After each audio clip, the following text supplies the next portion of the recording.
Baiklah, Assalamualaikum warahmatullahi wabarakatuh. Selamat sore, perkenalkan nama saya Jidli Saugo dari IT 701 atau IT 702 dengan NIM 24010720065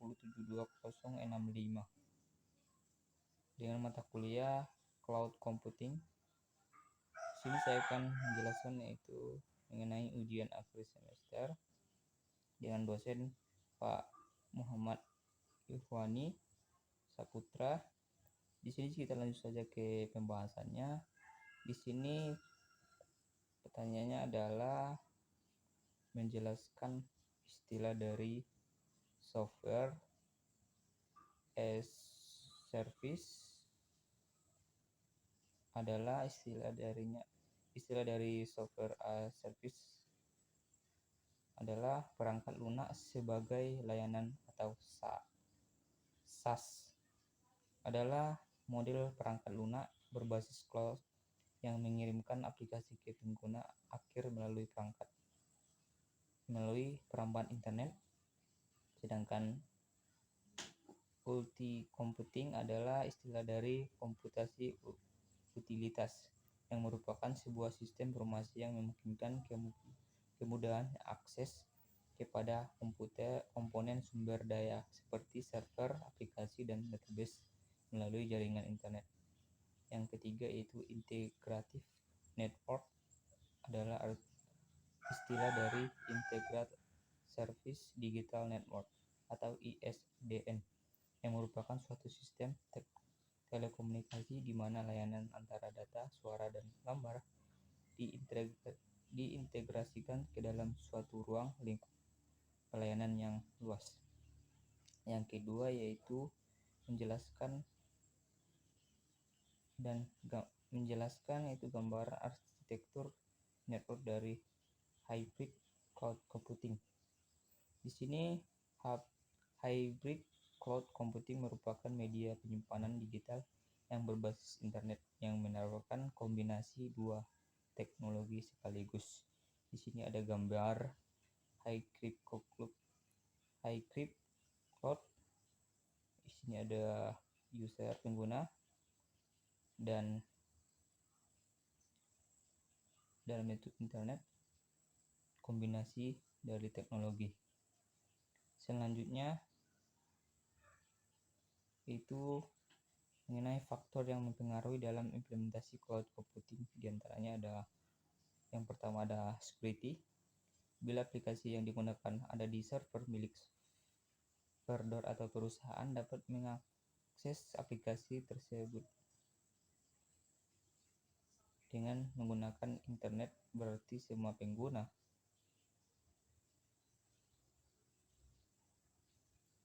dapat melakukan akses aplikasi data tersebut. Dengan demikian, hacker akan lebih mudah menembus celah keamanan aplikasi yang bersifat global. Yang kedua, ada performer yang harus diberikan oleh teknologi cloud computing harus mencakup seluruh kegiatan para pengguna. Tersebut dapat mengganggu performa.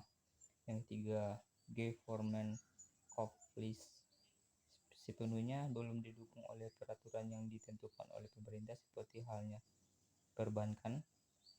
Yang keempat yaitu finansial, merupakan variabel cost versus fixed cost untuk jangka ke depan yang masih panjang, yang disarankan untuk memiliki sendiri karena lebih murah daripada secara berkesinambungan.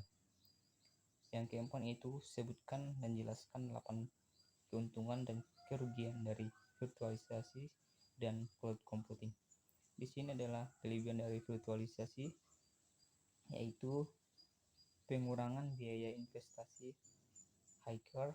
Dengan menggunakan teknologi ini, investasi hacker dapat ditekan lebih rendah karena virtualisasi hanya mendayagunakan kapasitas yang sudah ada. Yang kedua, kemudahan backup and recovery.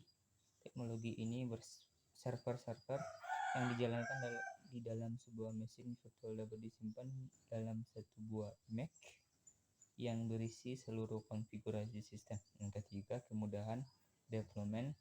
Dengan menggunakan teknologi virtualisasi, server virtual dapat di-cloning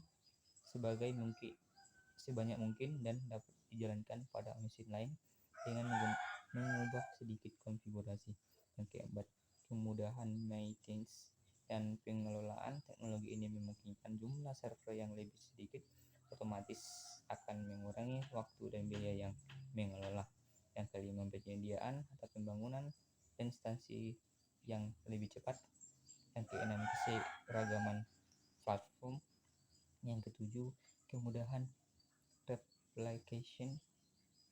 Kita bisa dengan mudah melakukan update spesifikasi dan memindahkan virtual machine ke server lain yang lebih powerful. Yang kedelapan, kemudahan mengaktifkan multiple server virtual untuk menjalankan pada satu server fisik. Yang kerugian virtualisasi itu, yang pertama, satu pusat masalah pada teknologi ini. Jika server induk bermasalah, semua sistem virtual machine di dalamnya tidak bisa digunakan. Yang kedua, spesifikasi hacker. Dengan menggunakan teknologi ini untuk mengimplementasi virtualisasi membutuhkan spesifikasi server yang lebih tinggi untuk menjalankan server induk dan mesin virtual di dalamnya. Yang ketiga, satu pusat serangan. Penempatan semua server dalam satu komputer akan menjadikan sebagai target serangan sehingga rawan untuk dibobol. Sini keuntungan dari cloud computing. Yang pertama, hemat biaya. Cloud computing tidak memerlukan biaya yang besar, justru pengguna untuk dalam perusahaan akan menghemat biaya pengeluaran sebab cloud computing hanya memerlukan koneksi internet yang stabil. Yang kedua, efisiensi waktu. Pengguna dapat menghemat waktu sehingga dapat mengerjakan aktivitas lain yang harus dilakukan. Yang ketiga, manajemen yang mudah. Memproses file lebih mudah dalam cloud computing karena secara sistem dan cara kerja cloud computing memiliki tampilan yang mudah dipahami oleh pengguna sehingga mempermudah pengguna untuk dapat memonitoring file. Yang keempat, fleksibilitas akses. Cloud computing memberikan kemudahan fleksibilitas akses bagi pengguna yang mengakses dari manapun berada. Yang kelima, tampilan infrastruktur. Cloud computing merupakan model layanan berbasis internet yang memberikan kemudahan bagi perusahaan. Yang keenam, cara kerja mudah. Perusahaan yang memakai penyimpanan virtual dan cloud computing tidak perlu mencari tenaga terampil untuk membantu pengendalian atau monitoring sistem ini. Yang ketujuh, data tersimpan dan aman. Data yang terunggah oleh pengguna dan tersimpan dalam cloud computing akan terjamin keamanannya. Yang kedelapan, kapasitas tidak terbatas. Keuntungan lain dari cloud computing yang mampu menyediakan kapasitas tanpa terbatas. Di sini kerugian dari cloud computing yaitu koneksi internet. Diperlukan bagi pengguna cloud computing untuk memiliki koneksi internet yang baik dan stabil. Yang kedua, kelebihan beban. Komputer akan menjadi lambat dan tidak berjalan sesuai dengan perintah jika jaringan internet sedang terganggu seperti kelebihan beban. Yang ketiga, tidak ada akses langsung. Salah satu kekurangan yang ada pada cloud computing yang ingin pengguna atau perusahaan tidak memiliki akses langsung pada sumber pelayanan penyimpanan dan data melalui internet tersebut. Sekian dari penjelasan saya. Mungkin ada salah-salah kata dalam pengucapan. Saya minta maaf dan terima kasih.